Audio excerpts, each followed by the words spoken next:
Tapi sahabat Al-Amin semua, pembahasan kita pada kali ini yaitu kita akan membahas tentang generasi muda ya, kaitannya dengan dunia pendidikan. Nah, tentu hal ini sangat-sangat penting ya, generasi muda yang berpendidikan dan generasi muda yang ngakunya berpendidikan gitu, tapi ternyata jauh dari nilai-nilai pendidikan. Nah, hari ini Ustadz nih, ada beberapa pertanyaan. Pendidikan ini tentu penting nih Ustadz. Yang akan kita bahas di sore hari ini tuh masalah pondok pesantren nih Ustadz. Ya. Kan di Indonesia sudah terkenal ada dua ya, ada yang umum, ada yang mondok gitu. Seberapa penting Ustadz ya untuk kaitannya pondok pesantren dengan generasi muda nih Ustadz? Jadi kalau kita ngomongin tentang anak muda itu, kita juga ngomongin tentang lingkungan. Nah, membangun lingkungan itu sangat penting dalam pendidikan anak muda gitu. Jadi kalau misalkan kita kasih dia pendidikan banyak Ya. di sekolah, tetapi lingkungannya ketika pulang atau ya ketika berteman itu lingkungan yang nggak baik. Nah itu bisa hancur semua yang kita udah bangun tadi. Nah disitulah sebagian orang menemukan sebuah formula yaitu pesantren, pondok pesantren, yang mana dia itu juga selain membangun pendidikan, dia juga membangun lingkungan. Jadi pendidikannya kita kasih pelajaran-pelajaran, kemudian di lingkungannya juga kita bangun lingkungan yang baik gitu, yang misalkan belajar setiap pagi, malam-malam murojaah, itu kan adanya di lingkungan. Ya, lingkungan itu akan memacu anak-anak itu, kecuali sebagian anak ya yang bahkan dia yang nggak terbawa dengan lingkungan, itu ada juga. Tapi rata-rata anak-anak itu kalau teman-temannya itu belajar, dia juga ikut belajar. Jadi di situ kelihatan pentingnya pondok pesantren itu, karena selain memberikan pendidikan, dia juga memberikan lingkungan. Mungkin bisa mewarnai saja. Jadi orang-orang yang dari rumah mungkin belum terbiasa dengan kegiatan belajar mengajar, masuk ke pesantren bisa mewarnai. Iya. Bisa terwarnai maksudnya. Iya.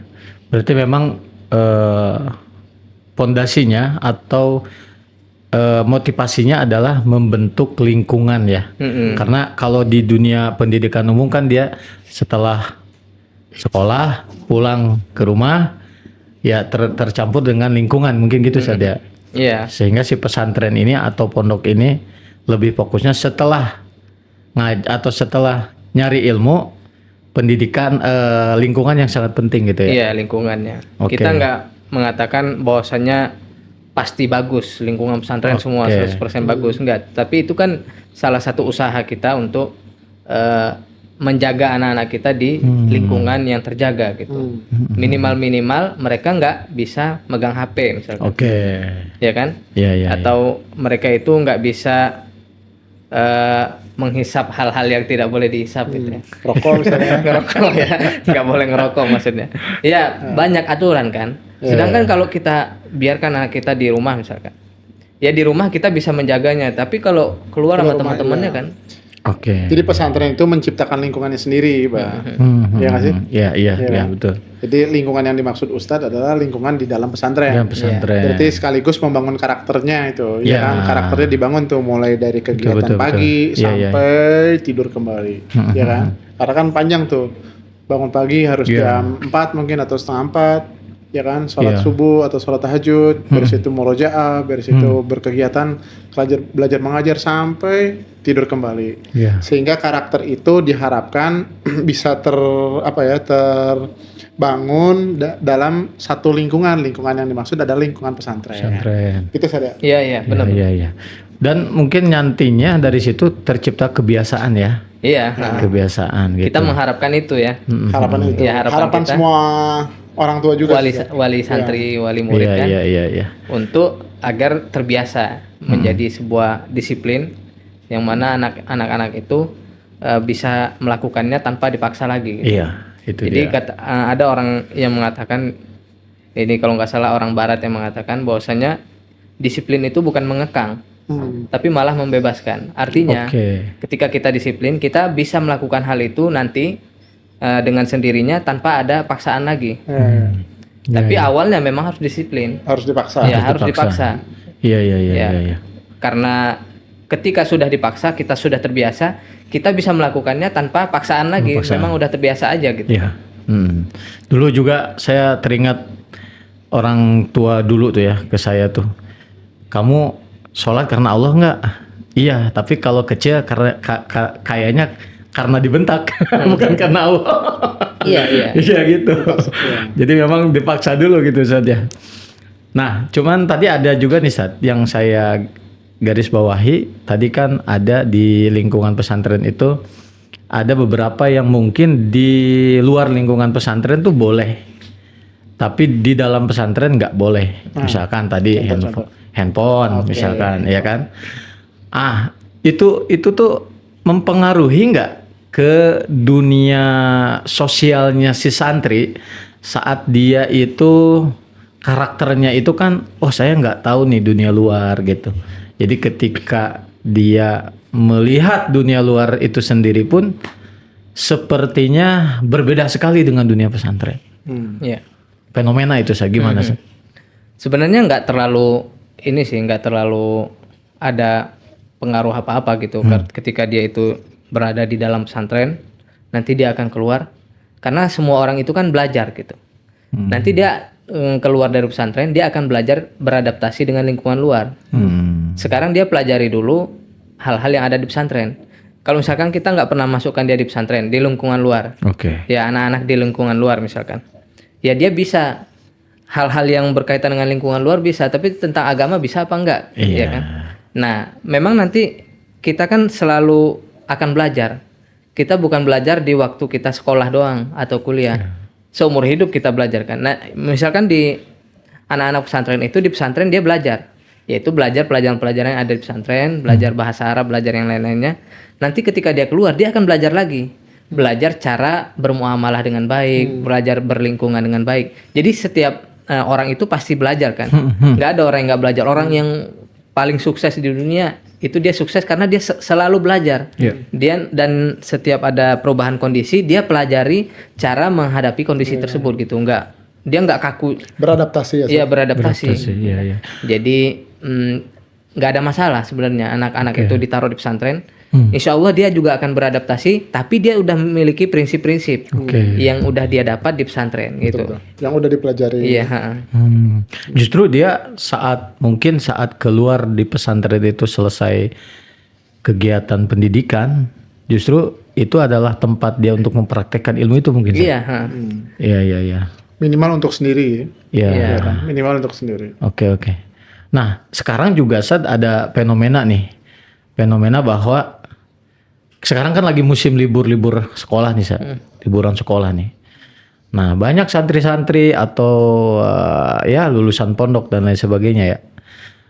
Ketika dia keluar dari pondok, itu seperti habit atau kebiasaan pondoknya hilang. Ya kan? Seolah-olah jadi manusia baru bebas gitu ya. Bebas gitu kan. Terkekang. Yang tadinya dikekang sekarang bebas gitu kan. Udah mulai tuh ngelihat fenomena nih. Ini kan fenomena nih. Sekarang yang ngetren nih banyak ternyata gitu ya. Kalau dulu yang ngetren tuh cuma pesantren gitu. Ternyata sekarang banyak yang ngetren, ikutan goyang-goyang inilah, ikutan gerakan-gerakan inilah. Padahal dulu dia di pesantren, ketika dia keluar, ternyata begini ya. Akhirnya luntur, Ustaz, dan mereka ngikutin. Nah ini fenomena nih, Ustaz. Kayak gitu. Iya. Itu biasanya terjadi pada santri yang menganggap pondok itu adalah penjara. Jadi ketika dia di pondok, dia ngerasa dia itu sedang berada di penjara suci gitu. Ya, mereka bilangnya penjara suci ya. Maksudnya di situ nggak bisa ngapa-ngapain kan. Kalau udah ada mindset ini di seorang anak, dia keluar nanti kayak orang lepas dari penjara. Orang lepas dari penjara melakukan apapun yang dia mau gitu. Jadi mindset di kepala anak itu memang harus kita perhatikan juga. Sekolah atau pesantren itu bukan untuk memenjarakan dia, tetapi memang untuk pendidikan. Pendidikan itu adalah sesuatu yang paling penting di dalam hidup ini.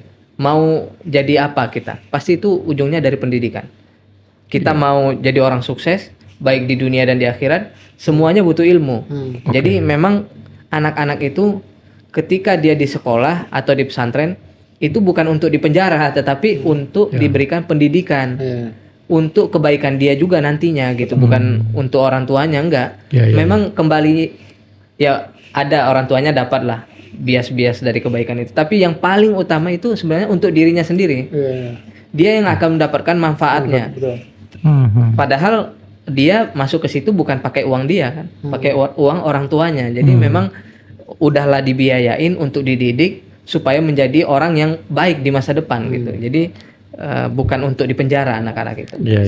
Peran aktif orang tua untuk merubah mindset bahwa dia tuh ke dalam penjara itu pengaruhnya gimana gitu, Seth? Sangat penting. Itu yang paling penting malah. Jadi kan anak di pesantren itu sebenarnya bukan dia itu tidak diberikan pendidikan lagi dari orang tua. Jadi anak di pesantren itu bukan artinya orang tua melepas saja, udah ustadz aja yang mendidik gitu. Kita lepas tangan, enggak. Jadi ketika dia itu ada di pesantren itu giliran ustadz. Tapi ketika dia itu di rumah giliran orang tuanya memberikan. Habit di rumahnya pun harus diperbaiki gitu ya. Diperbaiki. Selain untuk selain anaknya kita berharap untuk menjadi orang yang baik, orang tuanya pun berusaha untuk menjadi yang lebih baik ya. Karena kan orang tua bisa jadi teladan. Ya maksudnya dicontoh oleh orang tuanya kan. Kebiasaannya. Dicontoh oleh anaknya. Nah, saat untuk orang tua, saat mumpung sekarang kan lagi musimnya masuk sekolah ya, saat kira-kira apa nih orang tua tuh melihat kriteria, oh ini sekolahan untuk anak saya pondok tuh baik, oh untuk anak pondok saya itu kurang baik. Apa tuh yang harus dilihat sama orang tuanya? Nah, jadi kita ngomongin sekolah atau pesantren yang bagus lah ya, kira-kira ya, maksudnya. Yang baik lah. Ya, yang baik. Yang ini. Kalau ada beberapa hal yang harus kita lihat ya. Ada beberapa poin ya. Ya, ada beberapa poin dari sebuah sekolah atau pesantren itu yang menandakan dia itu pesantren bagus atau enggak bagus ya. Ini subjektif dari saya sebenarnya ya. Ini adalah penilaian saya. Pertama adalah ini enggak semua tentang agama ya. Yang pertama itu ijazahnya jelas. Ijazah dari pesantren itu. Kelulusannya. Iya. Oke. Berarti ijazahnya ketika masuk nih ngelihat lulusnya nanti ada ijazah atau enggak? Iya. Dan ijazahnya itu jelas apa enggak, bukan ijazah bikin-bikinan atau apa.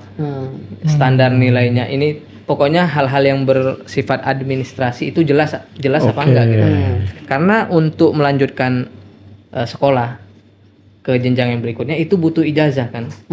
Mungkin di zaman para sahabat dulu kita nggak butuh ijazah, tapi di zaman sekarang itu termasuk yang paling penting itu ijazahnya.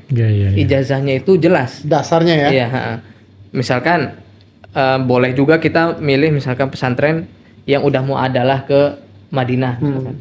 Ya itu mungkin salah satu faktor pendukung lah ya, salah satu faktor yang memperbagus sekolah itu salah satunya adalah ijazahnya udah muadalah. Berarti satu saya rangkum legalitas tadi. Iya, legalitasnya. Ya kan, legalitas di pesantren ini bagaimana nih? Yang kedua kurikulumnya jelas. Oke, mukorornya ya. Ya, mukorornya. Kurikulum atau mukoror. Jelas tuh maksudnya kayak gimana, Seth? Ya, yang berlandaskan dengan hal-hal yang terpenting setelah yang terpenting. Maksudnya gini, yang terpenting kan pertama apa? Akidah. Oke. Iya kan? Kemudian bahasa Arab. Ya. Sebenarnya pelajaran di pesantren itu kan banyak, tapi kita ngelihat nggak perlu semuanya kita lihat. Akidah dan manhajnya bagus apa enggak? Pertama, sesuai enggak dengan pemahaman para salafus saleh. Kedua, bahasa Arabnya bagus apa enggak? Bahasa Arab ini maksudnya bahasa Arab membaca dan bahasa Arab berbicara. Dua hal ya. Dua hal ya, bukan membaca doang atau berbicara doang. Itu banyak tuh pondok-pondok yang membaca doang, membacanya jago. Ya. Ini biasanya pondok-pondok tradisional biasanya. Tapi ketika kita ajak mereka ngomong kurang sulit. Bisa, ya sulit. Speaking ya. Ya. Yang pertama tadi legalitas, yang kedua mukoror. Yang mukoror itu terdiri dari dua, akidahnya sama manhajnya. Ya, terus bahasa Arabnya, ada yang lain mungkin, Seth? Yang ketiga hafalan Al-Qur'an. Ya. Selain legalitas, mukoror, hafalan Qur'annya. Hafalan Al-Qur'annya itu ada standar tertentu apa enggak gitu. Oke. Ya, jadi kalau dia itu memiliki standar tertentu yang standar itu bagus, ya insya Allah itu pondok yang bagus. Karena hafal Al-Quran itu hal yang pertama sebenarnya. Jadi dari kecil itu kita sudah suruh anak itu menghafal, walaupun dia nggak ngerti apa-apa, kita suruh aja dia menghafal. Tapi lambat laun dia bisa bahasa Arab kan mengerti ya. Nanti akan dia mungkin belum bisa tafakur, belum bisa berdalil, belum bisa. Tapi kita terus kasih dia itu hafal Al-Quran. Nanti ketika dia itu sudah belajar, udah ini ternyata dia memiliki banyak dalil di dalam kepalanya. Nggak mesti ngafalin dalil lagi, karena dalil-dalil itu udah dihafal dulu. Sedari dulu ya. Ulama mengatakan ilmu itu adalah sesuatu yang dihafal, sedangkan sesuatu yang difahami itu bisa pergi dan bisa datang dan pergi. Pemahaman itu gampang perginya. Kalau hafalan dari kecil udah kita tekankan, ya misalkan dia itu jarang murojaah, adalah minimal sedikit nempel-nempel daripada nggak pernah ngafal sama sekali. Dan bahkan sekarang perguruan tinggi pun ada yang menerima jalur prestasi dari sisi hafalan ya. Hafalan, ya. Satu, legalitas ada ya. Dua, muqarrar. Yang ketiga adalah hafalan. Yang keempat ada lagi mungkin? Udah itu aja sih. Kalau dari guru bagaimana? Harus ada guru yang terstandar gak? Oh iya, itu kan guru kita harapkan dia S1 semuanya. Kita harapkannya. S1 atau ahli di bidang atau ahli di bidangnya gitu. Jadi misalkan dia mengajar agama ya S1 bidang agama. Ya. Jadi bukan karena melihat sekolah dari 4 itu hal ya, Sad? Setidaknya ditambah satu lah dari gurunya ya. Setidaknya itu ya. Point of view antum. Nah, untuk apa? Untuk fasilitasnya perlu nggak? Oh, harus begini, harus begini. Harus ada kolam renang. Nah, misalnya perlu atau enggak? Atau sebetulnya 4 ini cukup gitu? Cukup sih. Cukup ya. Cukup. Kalau fasilitas itu nomor sekian lah ya. Faktor penunjang. Faktor pendukung betul. Jadi misalkan nggak punya kolam renang kan bisa anak-anak dibawa ke kolam renang. Nggak ada lapangan bisa main di luar. Sewa lapangan futsal atau mini soccer. Jadi jangan itunya yang dituju oleh orang tua mungkin ya. Anak-anak itu kan kita harapkan dia belajar. Betul. Bermain itu adalah supaya dia nggak bosan aja gitu, bukan bermain tujuan utamanya. Belajar tujuan utamanya. Bermain itu ya untuk menemani belajarnya lah supaya nggak bosan kan. Sahih. Jadi fasilitas itu hanya faktor pendukung, bukan faktor utama. Sedangkan faktor utama yang udah kita sebutin tadi. Setidaknya ada 4 ya. Legalitas, muqarrar, kemudian ketiga hafalan, keempat guru-gurunya terstandar. Jadi segitu pentingnya juga ya kita melihat bahwa kalau mau masuk pesantren ya dilihat juga nih pesantrennya pesantren yang kayak gimana kan gitu ya. Enggak mesti semua pesantren. Iya, kan konotasinya pesantren bagus gitu ya. Bahkan wah, lu mah di umum, gua dong di pesantren kan gitu tuh.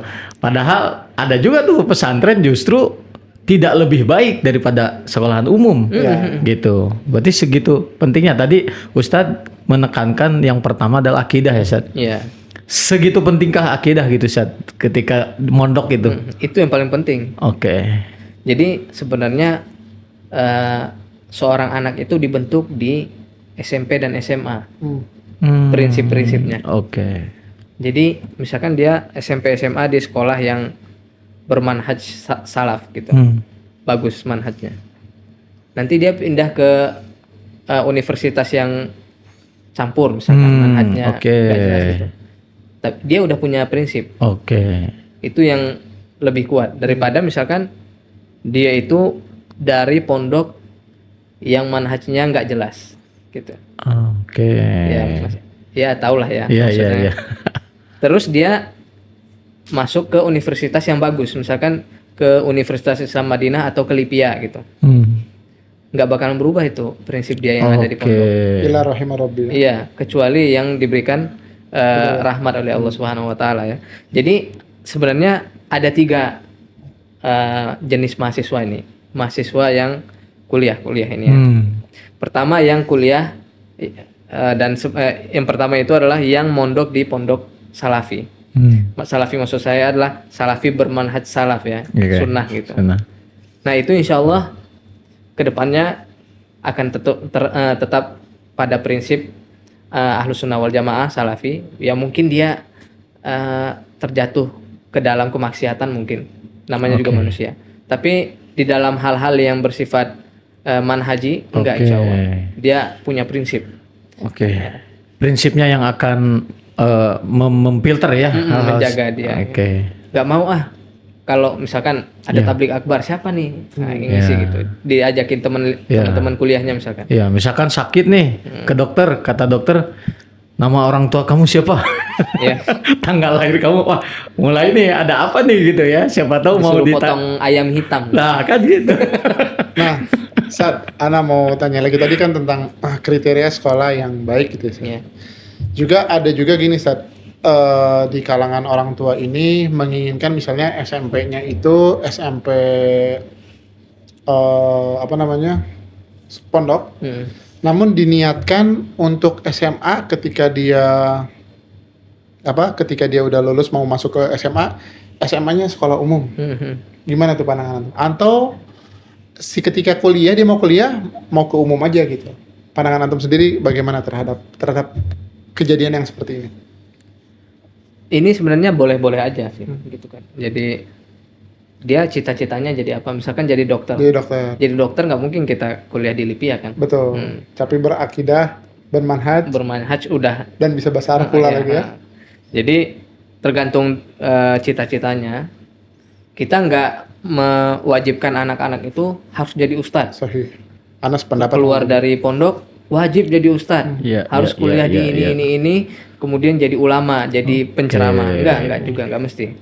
Ya, jadi nggak apa-apa dia pergi, tetapi tidak terlalu disarankan. Lebih disarankan lagi adalah dia terus berada di jalur ilmu agama. Karena orang yang belajar ilmu agama itu sedikit. Ya, kalau yang udah startnya di ilmu agama, terus dia malah belok ke ilmu non agama. Ya, ilmu pendidikan umum ya berkurang. Udahlah yang dari awal itu sedikit, di tengah jalan ada lagi yang membelot. Dan jarang orang yang dari umum terus tiba-tiba masuk kuliah agama itu kan lebih jarang lagi. Nggak ada malah kan. Ada sih, beberapa cuman nggak banyak, jarang lebih sedikit. Jadi kita lebih menyarankan ya dia tetap berada di jalur penuntut ilmu. Kita harapkan dia akan menjadi ulama atau ustadz. Itu harapan kita. Tapi adapun ada yang seperti itu nggak apa-apa. Nggak masalah. Yang penting dia itu kan udah memiliki nilai-nilai Islam. Jadi misalkan dia menjadi arsitek, dia membawa nilai-nilai kejujuran, nilai ini dalam pekerjaannya. Dia menjadi dokter, dia membawakan nilai-nilai sambil itu kan berdakwah nggak mesti ceramah. Betul. Bermuamalah dengan orang-orang non muslim dengan cara yang baik itu juga berdakwah. Jadi mereka nanti kagum, oh ini kok dokternya baik gitu. Ternyata dia lulusan pondok ini pondok ABC gitu. Masya Allah, jadi wah tertarik nih. Jadi kalaupun nanti ada yang seperti tadi dari pondok kuliahnya SMA-nya kemudian kuliah mengambil umum, minimal di masyarakat jadi dokter atau jadi apapun dia dokternya dokter yang beriman, bertauhid, bermanhaj salaf, kan gitu ya San. Ketika dia jadi aparatur negara yang jujur, ya kan, yang berakhlak, ya kan, yang bertauhid, seperti itu. Nanti bisa bikin di sosial medianya dokter sunnah gitu. Ini saya bercanda ya. Saya sih paling bikin dokter wajib nanti. Sama ini ada satu lagi nih. Tadi kan ada 2 pertanyaan saya. Yang ketiga adalah kan sebagaimana yang kita ketahui bersama gitu ya, bahwa pelajaran agama diniyah itu ada 2 mata pelajaran yang betul-betul memerlukan waktu yang luar biasa. Yang pertama Al-Quran. Dia perlu waktu memang untuk menghafal. Nggak mungkin dalam waktu cepat atau singkat. Yang kedua adalah yang fokus terhadap bahasa Arab. Ini pun memakan waktu. Ya. Ketika kalau posisinya si orang tua ini ada di anaknya mau masuk pondok gitu, apakah yang tadi balik lagi ke yang tadi yang ngambil muqarrarnya, apakah dia fokus misalnya ke SMP-nya khusus hafalan, sehingga mungkin di kelas 3-nya lalu SMA-nya belajar umum, atau belajar umum tuh maksudnya belajar dinia bahasa Arab segala macam gitu ya, atau yang dari kelas 1 SMP sampai kelas 3 SMA belajar umum sambil menghafal Al-Quran. Saran antum bagaimana, Ustaz? Kalau ini penilaian pribadi Ana ya. Nggak ada masalah, Ustaz. Foto. Ya. Ana lebih suka yang belajar dua-duanya. Oh, berarti yang belajar bahasa Arab sekaligus menghafal Al-Quran. Bukan yang khusus dia hafal Al-Quran aja di SMP misalkan. SMA-nya baru mulai belajar bahasa Arab gitu. Lebih Alasannya apa, Ustaz? karena bahasa Arab itu membutuhkan waktu yang lama untuk kita menguasai dan memahaminya gitu. Bukan bahasa Arab perkataan pembicaraan itu, kalau kata orang Inggris conversation ya. Itu gampang sebenarnya. Yang lebih sulit itu membaca kitabnya. Tapi kalau dan dia itu membutuhkan akal atau otak yang dari lebih muda.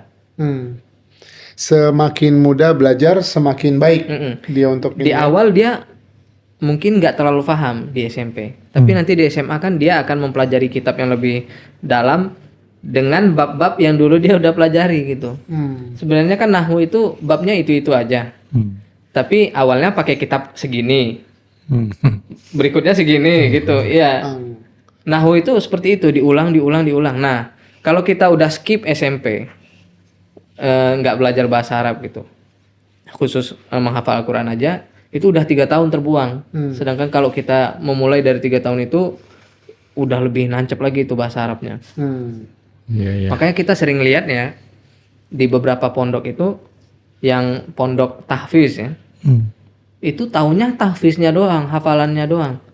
Kita tanya bahasa Arab apa-apa nggak ngerti sama sekali. Itu kan sayang ya. Lebih baik itu dua-duanya dibarengi gitu. Ya, cuman kalau dibarengi memang anaknya perlu waktu dan perlu keseriusan yang luar biasa ya, sehingga bisa dapat dua-duanya. Ya kebanyakan Al-Qur'annya jadi nggak khatam kan biasanya kan. Nanti dia bisa setelah pondok SMA masuk ke Mahat Tahfiz setahun. Selesai itu. Betul. Al-Quran itu insya Allah. Jadi pilihan antum untuk orang tua mungkin ya yang mau memasukkan anak-anaknya ke pondok, silahkan, saran antum ya. Lebih baik ya, lebih baik untuk mengambil dua-duanya, bukan yang fokus ke tahfidz, bukan yang Mahat Tahfiz. Kalau qadarullah 6 tahun kemudian belum hafiz, minimal dia udah menghafal mungkin 10 atau 12 gitu ya. Semoga dia udah 12 juz ya. Ya, jadi setelah itu bisa ke pondok Mahat Tahfiz mengambil sanad mungkin ya, dan melanjutkan ke tingkat kuliah. Kecuali kalau dia mau jadi orang yang ikut perlombaan Al-Quran. Kalau saya bilangnya atlet Al-Quran. Nah, itu memang fokus. Ya udah masuk Mahat Tahfiz. Tapi Mahat Tahfiz yang jelas kurikulum penghafalannya, bukan yang hafal tinggal gitu. Jadi maksudnya hafal tinggal itu dia hafal juz 1, kemudian juz 2, tapi juz 1-nya nggak di lupa. Juz 3, juz 1, 2 nggak di murojaah gitu. Jadi jangan sampai hafal tinggal, yang benar-benar bagus metode penghafalannya dan biasanya mendapatkan sanad. Nah, itu insya Allah bisa menjadi ahlul Quran. Masya Allah. Tadi kan pertanyaannya tuh orang tua kira-kira masukin anak ke pondok yang seperti apa gitu ya. Sekarang udah lulus nih Sad misalnya. 6 tahun kemudian udah lulus, kira-kira langkah apa untuk orang tua menyiapkan anaknya ke jenjang selanjutnya? Ya kalau misalkan anaknya itu masih mau kita arahkan. Dan kita inginnya dia insya Allah menjadi thalibul ilm terus, ya menjadi ulama nantinya kan. Ya kita bisa arahkan gitu. Kita arahkan dia untuk terus-menerus belajar. Jadi di jalur menuntut ilmu. Balik lagi seperti yang tadi ya. Tapi kalau dia udah memiliki pilihan tersendiri, saya maunya jadi ini gitu.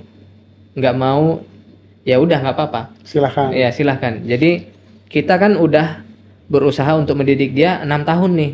Misalkan dari SMP sampai SMA itu kan udah lumayan banyak ya. ya kita silahkan lepasin dia dengan mengatakan ingat dulu yang udah dipelajari, jangan dilupakan dan diamalkan gitu. Nggak apa-apa dia pergi ke misalkan IT misalkan ya. Sekarang kan bidang IT lagi dibutuhkan banget kan, apa-apa komputer sekarang. Nggak apa-apa, yang penting dia itu masih memegang nilai-nilai yang dia dulu pegang, yang dia dulu pelajari di pondok gitu. Ustaz, kalau kayak ini Ustaz, maksudnya kayak kan harapan kita sebagai orang tua kan menginginkan bahwa anaknya itu yang meneruskan ke bidang agama pengen masuk ke Libya atau ke Madinah. Nah, kira-kira langkah apa sih yang harus dilakukan oleh orang tua menyarankan kepada anaknya, kira-kira apakah harus hafal Quran dulu atau memperbanyak hafalan mutun mungkin. Kira-kira kayak gimana tuh, Ustaz? Kalau ke Madinah, Ana belum tahu standar tertentunya gimana ya. Jadi kadang dia itu yang bagus tiba-tiba nggak lulus gitu, ada juga rezeki-rezekian. Tapi kan kita terus berikhtiar ya. Jadi secara umum itu paling penting adalah bahasa Arab dan Al-Quran. Bahasa Arab dan Al-Quran. Hafalan Al-Quran. Ya. Bahasa Arab itu ngomong gitu, nanti di interview kan.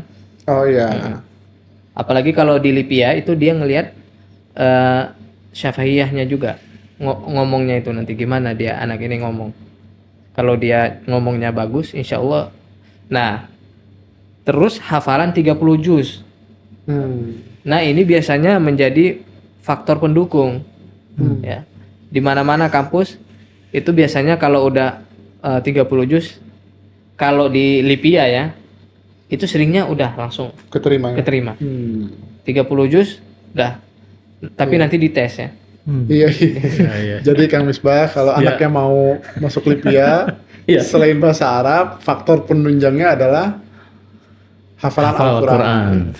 Nah, kalau di UIM nih ya, kalau di Madinah ada satu lagi yang penting juga, yaitu tazkiyah atau rekomendasi. Rekomendasi dari orang-orang yang dikenal oleh UIM. Iya, sama profesor mana gitu ya? Iya, yang dikenal ya sama UIM, bukan profesor aja gitu. Kadang ya misalkan sama ustadz yang kenal sama mereka gitu. Wasat lah ya ininya ya. Iya, ya kita carilah atau enggak minta rekomendasi ke presiden. Itu pasti lulus. Berkemungkinan. Iya, kemungkinan besar lulus karena mereka lihat, oh ini hubungannya udah bukan antar santri ini dengan kampus lagi nih, antar dua negara nih. Insya Allah. Ya kalau ada orang dalam tuh, ya, yang kenal sama Pak Prabowo bisa minta. Nah itu penting itu kalau di UIM itu salah satu faktor penting juga tazkiyah itu. Relasi ya. Okay. Ya atau enggak dari salah satu dokter yang lulusan UIM. Bisa kita cari misalkan minta bantuan Dokter Musyafa misalkan ya, Dokter Firanda. Bisa. Kalau kebetulan lagi ada daurah, nah kita minta tazkiyahnya. Jadi rekomendasi. Oke. Biasanya ada kop rekomendasi itu ada. Ya, jadi ustadznya nanti nggak ngetik lagi. Masa dokternya ngetikin kita kan? Jadi kita udah ketik, kasih ke beliau. Mau nggak beliau menandatangani? Kalau mau berarti kita dapat tazkiyahnya. Kalau nggak mau berarti nggak dapat. Jangan kita bikin tazkiyah Dokter Firanda misalnya. Siap, Masya Allah ya teman-teman. Ternyata mau pilih pesantren juga luar biasa ini. Jadi memang harus diperhatikan, terutama tadi kata Ustadz, akidahnya yang paling penting itu. Ya selain tadi ada beberapa yang dipilihkan. Nah ini yang terakhir mungkin Ustadz nih. Ini kan lagi zamannya liburan nih Ustadz. Ya semua mau sekolah pondok, mau sekolah umum lagi pada liburan. Nah yang kita bahas kan saat ini adalah sekolahan pondok pesantren nih.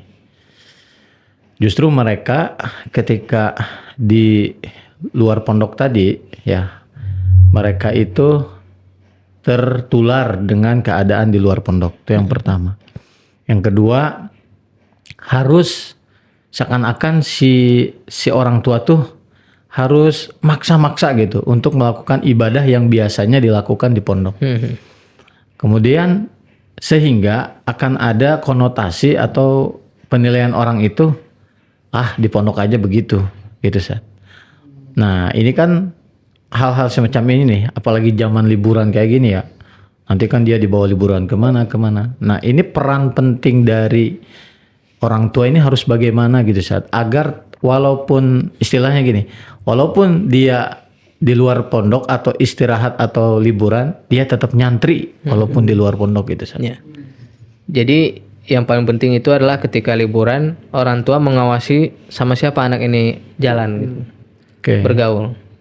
Kalau bisa sih sama teman-temannya yang di pondok juga gitu. Jadi ada teman-temannya di pondok yang dekat rumahnya misalkan. Ya itu berteman dengan orang-orang itu kan, nggak terbawa-bawa dengan pergaulan luar. Iya. Nah, kemudian kalau nggak bisa, ya kita tekankan waktu, jam itu kapan harus pulang. Ini paling penting ini. Jangan sampai pulang tengah malam jam 11 malam baru anak itu pulang kan. Nah, kemudian orang tua itu memang nggak bisa juga mengharapkan anak itu sama seperti di pondok. Ibadahnya itu plek mirip kayak yang di pondok, kegiatannya. Enggak, karena memang manusia itu ada musim-musimnya. Ada musim dia itu beribadah banyak, ada musim dia itu ya kembali ke tidak banyak beribadah, tapi minimal hal-hal yang wajib itu dia kerjakan. Itu yang minimal ya. Jadi nggak mungkin orang tua ingin anaknya itu mirip banget kayak di pondok kegiatannya. Namanya juga lagi liburan kan. Jadi memang anak ini butuh waktu untuk break sebentar. Ketika masuk di pondok ke pondok lagi, insya Allah akan kembali lagi. Tetapi minimal itu hal yang wajib jangan ditinggalkan. Kemudian yang kedua, berbakti kepada kedua orang tua. Orang itu kan Allah aja telah menetapkan untuk kita itu musim-musim ibadah. Enggak setiap tahun Allah menginginkan kita melakukan ibadah yang dengan intensitas yang sama terus menerus. Contohnya gini, ada Ramadan. Di Ramadan kita banyak banget beribadah ya. Setiap malam sholat tarawih berjamaah. Di tempat lain, di waktu lain bulan kan enggak. Di bulan lain kan. Vibes-nya tuh beda ya. Memang kenapa enggak Allah bikin aja setiap bulan itu bulan Ramadan. Setiap hari wajib puasa. Karena memang ada musimul ibadat, memang ada musim-musim untuk beribadah. Ya, sama seperti di pondok tadi, ya mereka memang ada waktunya intens dalam belajar, ada waktunya mereka agak berhenti sebentar, tetapi minimal tadi dua hal tadi, hal-hal yang wajib jangan ditinggalkan, kemudian berbakti kepada kedua orang tua. Karena kan kalau di pondok kita sulit untuk berbakti kepada orang tua. Orang tua kita ada di rumah gitu kan. Nah, ketika kita di rumah lah, mungkin kita di rumah cuma 3 minggu, sebulan. Nah, di situ kita berbakti kepada orang tua. Justru momen-momen santri lagi istirahat atau liburan itu adalah momen santri berbakti kepada kedua orang tua. Oke. Kalau sama guru kan berbaktinya nggak seperti sama orang tua gitu kan. Berbeda ya? Berbeda. Jadi memang kalau di rumah berbakti kepada orang tua itu ditekankan. Sebelum liburan itu harusnya udah ada dari pondok itu nasihat untuk berbakti kepada orang tua. Karena kalau mondok itu mungkin kita dalam 6 tahun ini berapa persen anak itu sama orang tuanya? Sedikit kan? Banget. Iya. Banyakannya dia sama musyrifnya. Ya kan? Jadi sesekali sama orang tua, jangan sampai kita itu menyakiti hati orang tua. Baik. Oke. Sobat Al-Amir semua, sungguh sangat seru sebetulnya pembahasan sore kali ini karena waktu juga yang membatasi kita. Kami ucapkan jazakallah khair kepada Ustadz Habib. Semoga insyaallah minggu depan kita membahas yang lebih seru lagi ya. Yang Pak Ahmad juga, ana ucapin makasih Pak. Sama-sama, yang terus menjadi co-host. Menemani ya. Terima kasih Sobat Al-Amir semua. Kita tutup dengan kifaratul majlis. Subhanakallahumma bihamdika asyhadu an la ilaha illa anta astaghfiruka wa atubu ilaik. Assalamualaikum warahmatullahi wabarakatuh. Waalaikumsalam warahmatullahi wabarakatuh.